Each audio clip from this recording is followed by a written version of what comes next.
नमस्कार.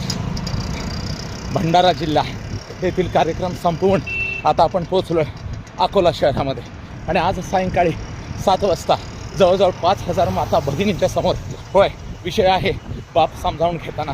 पण कुठेही असा व्यायाम हा झालाच पाहिजे. मन जबरदस्त, शरीर एकदम जबरदस्त, तर तुम्ही काहीही करू शकता.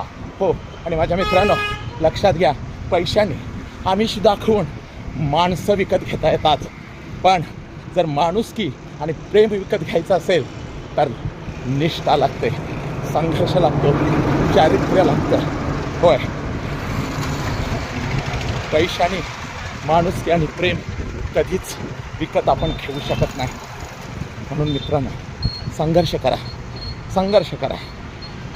यश तुमचंच आहे. वंदे मातरम. जय हिंद, जय भारत.